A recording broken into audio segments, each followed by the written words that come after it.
Hello, नमस्ते, सलाम। स्वागत है आपका आपके अपने चैनल मुस्कान सिंह रवि पे। जयशंकर प्रसाद जी की कहानियों की सीरीज़ में आज की अगली कहानी है चित्र वाले पत्थर।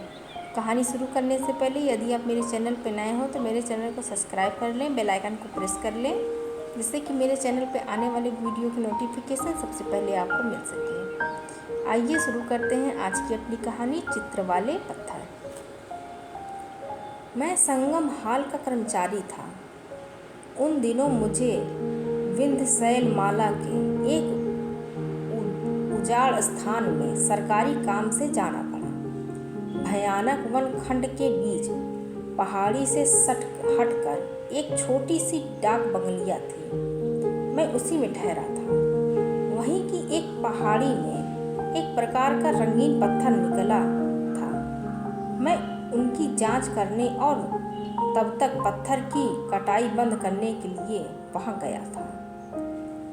उस झाड़खंड में छोटी सी संदूक की तरह मनुष्य जीवन की रक्षा के लिए बनी हुई बंगलियां मुझे विलक्षण मालूम हुई, क्योंकि वहां पर प्रकृति की निर्जन शून्यता पथरीली चट्टानों से टकराती हुई हवा के झोंकों के दीर्घ निश्वास उस रात्रि में मुझे सोने न देते थे। मैं छोटी सी खिड़की से सिर निकाल कर जब कभी उस सृष्टि के खंडहर को देखने लगता तो भय और उद्वेग मेरे मन पर इतना बोझ डालते कि मैं कहानियों में पढ़ी हुई अतिरंजित घटनाओं की संभावना से ठीक संकुचित होकर भीतर अपने तकिए पर पड़ा रहता था। अंतरिक्ष के गहर में न जाने कितनी ही आश्चर्यजनक लीलाएं करके मानवीय आत्माओं ने अपना निवास बना लिया है। मैं कभी कभी आवेश में सोचता कि भत्ते के लोभ में मैं ही क्यों यहाँ चला आया। क्या वैसे ही कोई अद्भुत घटना होने वाली है।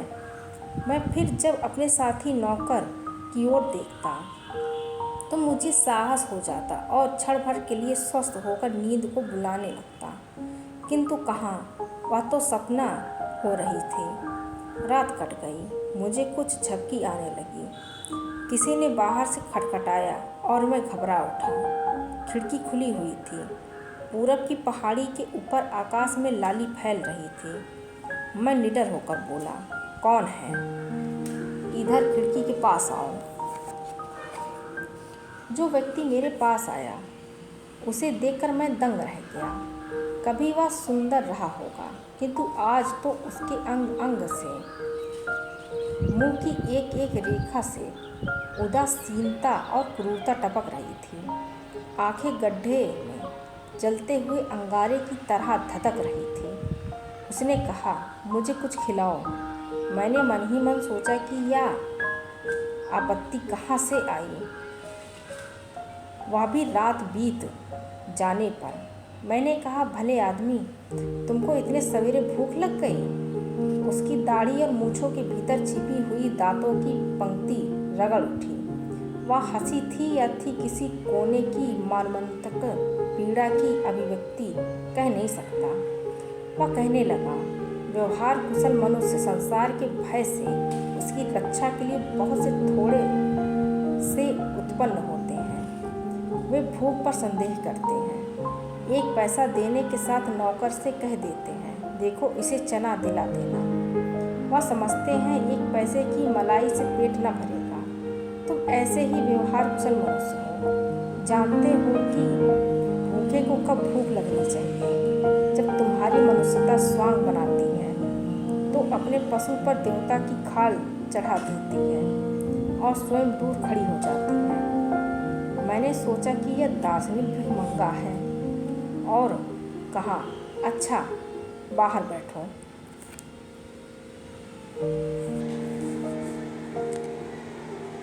बहुत शीघ्रता करने पर भी नौकर के उठने और उसके लिए भोजन बनाने में घंटों लग गए। जब मैं नहा धोकर पूजा पाठ से निवृत्त होकर लौटा तो वह मनुष्य एकांत मन से अपने खाने पर जुटा हुआ था।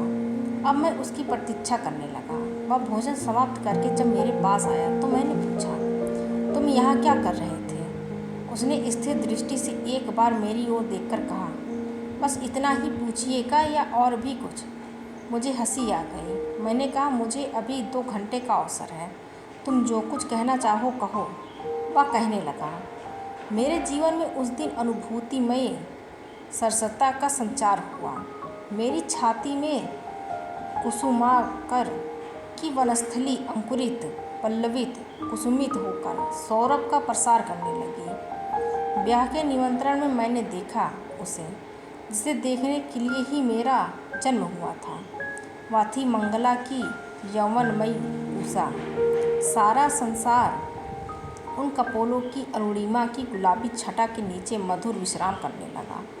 वह मादकता विलक्षण थी। मंगला के अंग कुसुम से मकरंद छलक पड़ता था।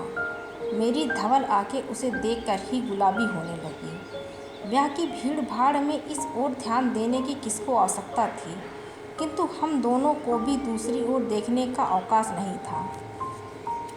सामना हुआ और एक घूंट आंखें चढ़ जाती थीं, उधर मुस्कुराकर खिल जाती और हृदय पिंड पारंद के समान वसंतकालीन चरदल किसले की तरह कांप उठती। देखते ही देखते उत्सव समाप्त हो गया। सब लोग अपने अपने घर चलने की तैयारी करने लगे, परंतु मेरा पैर तो उठता ही न था। मैं अपनी गठरी जितनी ही बांधता वह खुल जाती। मालूम होता था कि कुछ छूट गया है। मंगला ने कहा, मुरली तुम भी जाते हो? जाऊंगा ही, तो भी तुम जैसा कहो। अच्छा, तो फिर कितने दिनों में आओगे? या तो भाग्य जाने। अच्छी बात है, वह जाड़े की रात के समान ठंडे स्वर में बोली। मेरे मन को ठेस लगी। मैंने भी सोचा कि फिर क्या, यहाँ क्यों ठहरूं। चल देने का निश्चय किया। फिर भी रात तो बितानी ही पड़ी। जाते हुए अतिथि को छोड़ा थोड़ा और ठहरने के लिए कहने से कोई भी चतुरग्रस्त नहीं चूकता। मंगला की माँ ने कहा और मैं रात भर ठहर गया, पर जाग कर रात बीती। मंगला ने चलने के समय कहा, अच्छा। तो इसके बाद नमस्कार के लिए दोनों सुंदर हाथ जुड़ गए। चिढ़कर मन ही मन मैंने कहा, यही अच्छा है, तो बुरा ही क्या है। मैं चल पड़ा। कहाँ? घर नहीं, कहीं और। मेरी कोई खोज लेने वाला न था। मैं चला जा रहा था। कहाँ जाने के लिए यह न बताऊंगा। वहाँ पहुँचने पर संध्या हो गई। चारों ओर वनस्थली साए साए करने लगी। थका भी था। रात को पाला पड़ने की संभावना थी। किस छाया में बैठता, सोच विचार कर मैं सूखी झलासियों में झोपड़ी बनाने लगा। लतरों को काटकर उस पर छाने हुई। रात का बहुत सा अंश बीत चुका था। परिश्रम की तुलना में विश्राम कहाँ मिला। प्रभात होने पर आगे बढ़ने की इच्छा न हुई। झोपड़ी की अधूरी रचना ने मुझे रोक लिया। जंगल तो था ही, लकड़ियों की कमी न थी। पास ही नाले की मिट्टी भी चिकनी थी। आगे बढ़कर नदी तट में मुझे नाला ही अच्छा लगा। दूसरे दिन से झोपड़ी उजाड़कर अच्छी सी कोठरी बनाने की धुन लगी और अहेर से पेट भरता और घर बनाता। कुछ ही दिनों में वह बन गया। जब घर बन चुका तो मेरा मन उचटने लगा। घर की ममता और उसके प्रति छिपा हुआ अविश्वास दोनों का युद्ध मन में हुआ। मैं जाने की बात सोचता, फिर ममता कहती कि विश्राम करो। अपना परिश्रम था, छोड़ न सका। इसका और भी कारण था। समीप ही सफ़ेद चट्टानों पर जलधारा के लहरीले प्रवाह में कितना संगीत था। चांदनी में वह कितना सुंदर हो जाता है, जैसे इस पृथ्वी की छाया पथ। मेरी उस झोपड़ी से उसका सब रूप दिखाई पड़ता था। मैं उसे देखकर संतोष का जीवन बिताने लगा।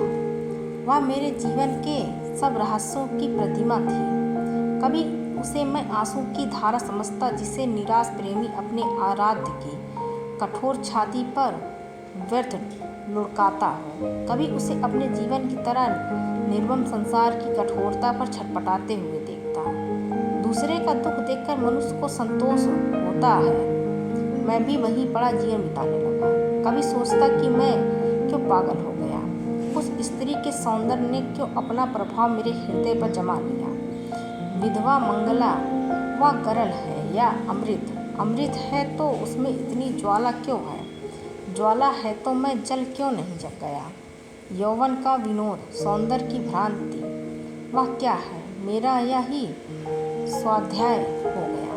शरद की पूर्णिमा से बहुत से लोग उस सुंदर दृश्य को देखने के लिए दूर दूर से आते।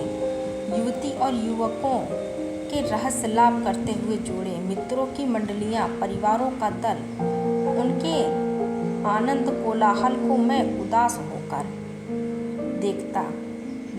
डाह होती, जलन होती, तृष्णा जग जाती। मैं उस रमणीय दृश्य का उपभोग न करके पलकों को दबा लेता, कानों को बंद कर लेता। क्यों? मंगला नहीं। और क्या एक दिन के लिए, एक क्षण के लिए मैं उस सुख का अधिकारी नहीं? विधाता का अभिशाप। मैं सोचता, अच्छा, दूसरे के ही साथ कभी वह शरद पूर्णिमा के दृश्य को देखने के लिए क्यों नहीं आई? क्या वह जानती है कि मैं यहीं हूँ? मैंने भी पूर्णिमा के दिन वहाँ जाना छोड़ दिया, और लोग जब वहाँ जाते मैं ना जाता। मैं रूठता था। क्या मूर्खता थी मेरी? वहाँ किससे मान करता था मैं? उस दिन मैं नदी की ओर न जाने क्यों आकृष्ट हुआ।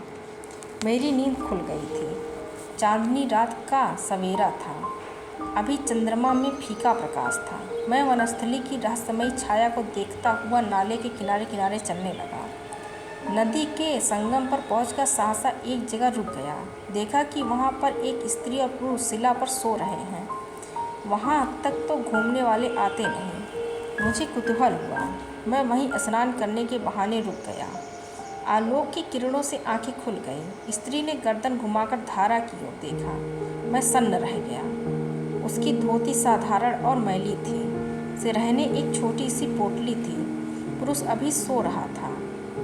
मेरी उसकी आंखें मिल गई। मैंने तो पहचान लिया कि वह मंगला थी, और उसने नहीं, उसे भ्रांति बनी रही। वह सिमटकर बैठ गई, और मैं उसे जानकर भी अनजान बनते हुए देखकर मन ही मन कुढ़ गया। मैं धीरे धीरे ऊपर चढ़ने लगा। सुनिए तो, मैंने घूम कर देखा कि मंगला पुकार रही है। वह पुरुष भी उठ बैठा है। मैं वहीं खड़ा रह गया। कुछ बोलने पर भी मैं प्रश्न की प्रतीक्षा में यथास्थिर रह गया। मंगला ने कहा, महाशय, कहीं रहने की जगह मिलेगी? महाशय, ये तो सचमुच मंगला ने मुझे नहीं पहचाना क्या? चलो, अच्छा हुआ। मेरा चित्र भी बदल गया था। एकांतवास करते हुए और कठोर जीवन बिताते हुए जो रेखाएं बन गई थीं, वह मेरे मनोनुकूल ही हुई। मन में क्रोध उमड़ रहा था, गला भर्राने लगा था। मैंने कहा, जंगलों में क्या आप कोई धर्मशाला खोज रही हैं? यह कठोर व्यंग था। मंगला ने घायल होकर कहा, नहीं, कोई गुफा, कोई झोपड़ी महाशय। धर्मशाला खोजने के लिए जंगल में क्यों आती? पुरुष कुछ कठोरता से सजग हो रहा था, किंतु मैंने उसकी ओर न देखते हुए कहा, झोपड़ी तो मेरी है। यदि विश्राम करना हो तो वहीं थोड़ी देर के लिए जगह मिल जाएगी। थोड़ी देर के लिए ही सही। मंगला, उठो, क्या सोच रही हो? देखो, रात भर यहाँ पड़े पड़े मेरी सब नसें अकड़ गई हैं, पुरुष ने कहा। मैंने देखा कि वह कोई सुखी परिवार के प्यार में पला युवक है, परंतु उसका रंग रूप नष्ट हो गया है। कष्टों के कारण उसमें एक कटुता आ गई है। मैंने कहा, तो फिर चलो भाई। दोनों मेरे पीछे पीछे चलकर झोपड़ी में पहुँचे। मंगला मुझे पहचान सकी कि नहीं, कह नहीं सकता। कितने बरस बीत गए, 4-5 दिनों की देखी। संभवतः मेरा चित्र उसकी आंखों में उतरते उतरते किसी और छवि ने अपना आसन जमा लिया हो, किंतु मैं उसे कैसे भूल सकता था? घर पर और कोई था ही नहीं। जीवन जब किसी स्नेह छाया की खोज में आगे बढ़ा तो मंगला का हरा भरा यौवन और सौंदर्य दिखाई पड़ा। वही रम गया। मैं भावना के अतिवाद में पड़कर निराश व्यक्ति सा विरागी बन गया था उसी के लिए। या मेरी भूल हो, पर मैं तो उसे स्वीकार कर चुका था। हाँ, तो वह बाल विधवा मंगला ही थी। और पुरुष, वह कौन है? यही मैं सोचता हुआ झोपड़ी के बाहर शाखों की छाया में बैठा हुआ था। झोपड़ी में दोनों विश्राम कर रहे थे।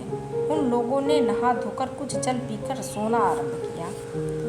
सोने की होड़ लग रही थी। वे इतने थके थे कि दिन भर उठने का नाम नहीं लिया। मैं दूसरे दिन का धरा हुआ नमक लगा मांस का टुकड़ा निकालकर आग पर सेकने की तैयारी में लगा, क्योंकि अब दिन ढल रहा था।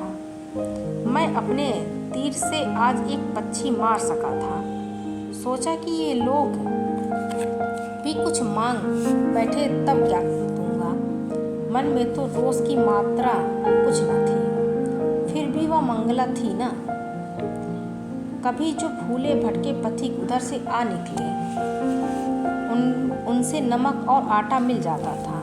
मेरी झोपड़ी में रात बिताने का किराया देकर लोग जाते। मुझे भी लालच लगा था। अच्छा जाने दीजिए। वहाँ उस दिन जो कुछ बचा था वह सब लेकर बैठा मैं भोजन बनाने। मैं अपने पर झुंझलाता भी था और उन लोगों के लिए भोजन भी बनाता जाता था। विरोध के सहस्त्र फड़ों की छाया में न जाने दुलार कब से सो रहा था। वह जग पड़ा जब सूर्य इन धवल शिलाओं पर बहती हुई जलधारा को लाल बनाने लगा था। तब उन लोगों की आंखें खोली। मंगला ने मेरी सुलगाई हुई आग की शिखा को देखकर कहा, आप क्या बना रहे हैं? भोजन? तो क्या यहाँ पास में कुछ मिल सकेगा? मैंने सिर हिलाकर कहा, नहीं। न जाने क्यों पुरुष अभी अंगड़ाई ले रहा था। उसने कहा, तब क्या होगा मंगला? मंगला हताश होकर बोली, क्या करूं? मैंने कहा, इसी में जो कुछ अटे बटे व खा पीकर आज आप लोग विश्राम कीजिए ना। पुरुष निकल आया। उसने सिकी हुई बोटियों को मांस के टुकड़ों को देखकर कहा, तब और चाहिए क्या? मैं तो आपको धन्यवाद ही दूंगा। मंगला जैसे व्यथित होकर अपने साथी को देखने लगी। उसकी यह बात उसे अच्छी न लगी, किंतु अब वह विधिवत में पड़ गई, दुविधा में पड़ गई। वह चुपचाप खड़ी रही। पुरुष ने झिड़क कर कहा, तो आओ मंगला, मेरा अंग अंग टूट रहा है। देखो तो बोतली में आज भर के लिए बची है। जलती हुई आग के धुंधले प्रकाश में वन भोजन का प्रसंग छिड़ा। सभी बातों पर मुझसे पूछा गया, पर शराब के लिए नहीं। मंगला को भी थोड़ी सी मिली। मैं आश्चर्य से देख रहा था। मंगला का यह प्रगल्भ आचरण और पुरुष का निश्चिंत शासन। दासी की तरह वह प्रत्येक बात मान लेने के लिए प्रस्तुत थी, और मैं तो जैसे किसी अद्भुत स्थिति में अपनेपन को भूल चुका था। क्रोध, क्षोभ और डाह सब जैसे मित्र बनने लगे थे। मन में एक विनीत प्यार नहीं, आज्ञाकारिता सी जग गई थी। पुरुष ने डटकर भोजन किया, तब एक बार मेरी ओर देखकर डकार ली। वही मानो मेरे लिए धन्यवाद था।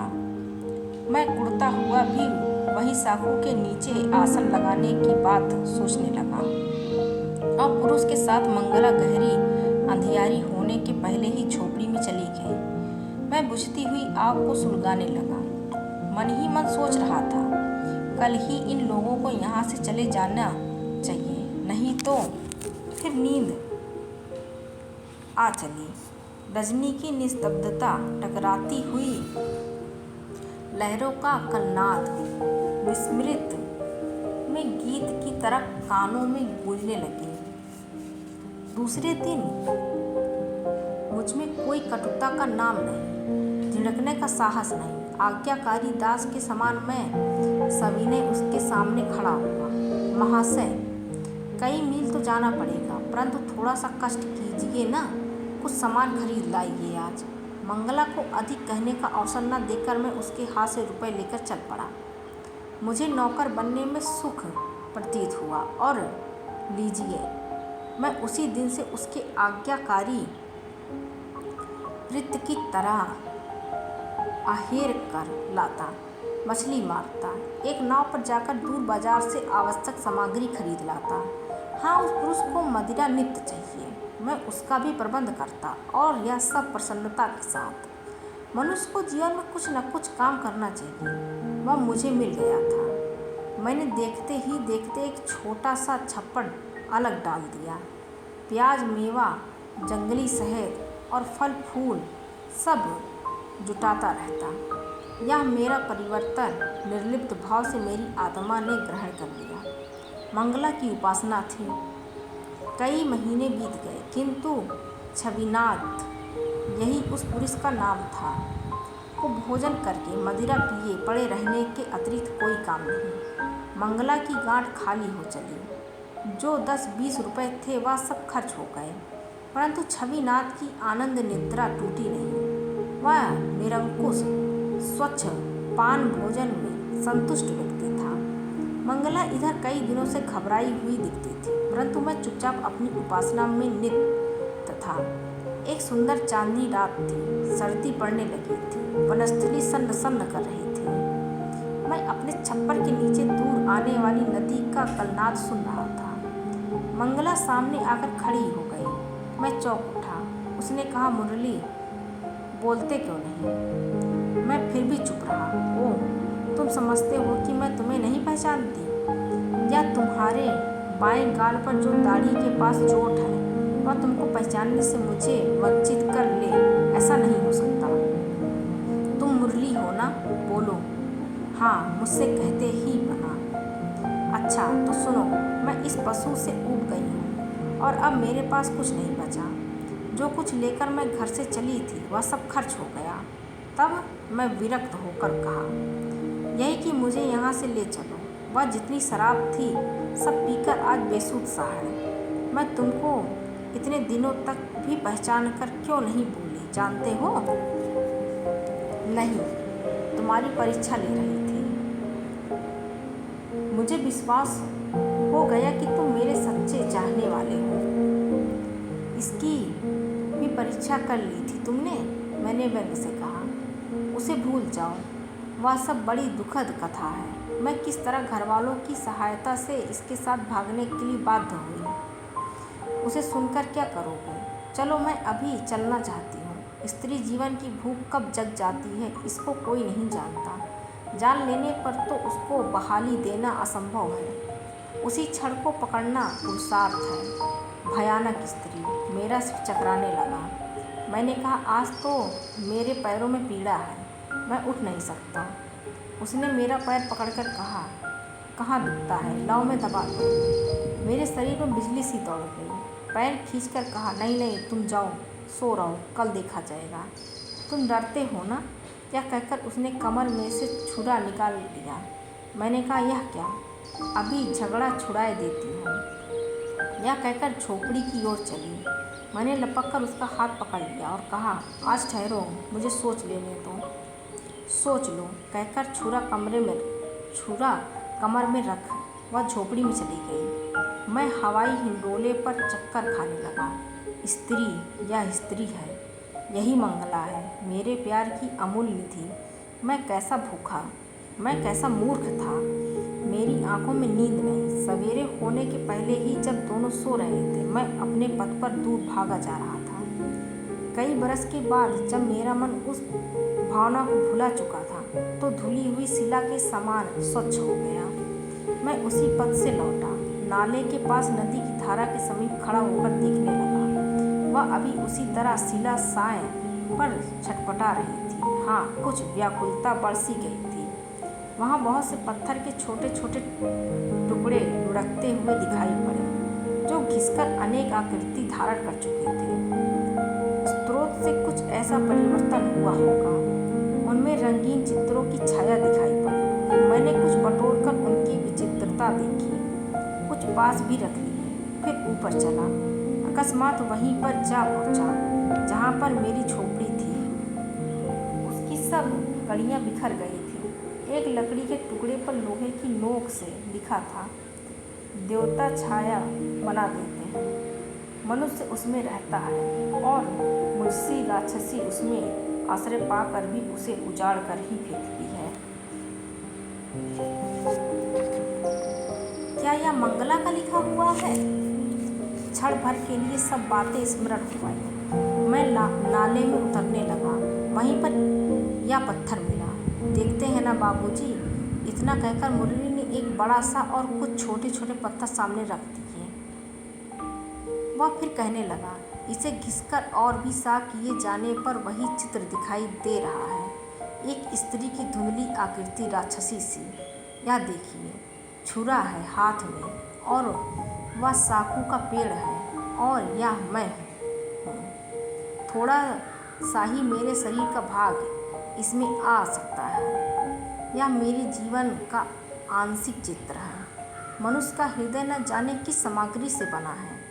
वह जन्म जन्मांतर की बात स्मरण कर सकता है और एक क्षण में सब भूल सकता है, किंतु जड़ पत्थर, उस पर तो जो रेखा बन गई सो बन गई। वह कोई क्षण होगा जिसमें अंतरिक्ष निवासी कोई नक्षत्र अपनी अंतर्भेदनी दृष्टि से देखता होगा और अपने सदृश करों से शून्य में से रंग आहरण करके वह चित्र बना देता है। इसे जितना घिसिए रेखाएं साफ होकर निकलेंगी। मैं भूल गया था, इसने मुझे स्मरण करा दिया। अब मैं इसे आपको देखकर वह बात एक बार ही भूल जाना चाहता हूँ। छोटे पत्थरों से तो आप बटन इत्यादि बनाएंगे, पर यह बड़ा पत्थर आपकी चांदी की पान वाली डिबिया पर ठीक बैठ जाएगी। यह मेरी भेंट है, इसे आप लेकर मेरे मन का बोझ हल्का कर दीजिए। मैं कहानी सुनने में तल्लीन हो रहा था और वह मुरली धीरे से मेरी आंखों के सामने से खिसक गया। मेरे सामने उसके दिए हुए चित्र वाले पत्थर बिखरे पड़े रह गए। उस दिन जितने लोग आए, मैंने उन्हें उन पत्थरों को दिखलाया और पूछा कि यह कहाँ मिलते हैं। किसी ने कुछ ठीक ठाक नहीं बतलाया। मैं कुछ काम न कर सका, मन उचट गया था। तीसरे पैर कुछ दूर घूमकर जब लौट आया तो देखा कि एक स्त्री मेरी बंगलिए के पास खड़ी है। उसका अस्त व्यस्त भाव, उन्मत्त सी तीव्र आंखें देखकर मुझे डर लगा। मैंने कहा, क्या है? उसने कुछ मांगने के लिए हाथ फैला दिया। मैंने कहा, भूखी हो क्या? भीतर आओ। यह भयाकुल और असंग दृष्टि से मुझे देखती लौट पड़ी। मैंने कहा, लेती जाओ, किंतु वह कब सुनने वाली थी। चित्र वाला बड़ा पत्थर सामने दिखाई पड़ा।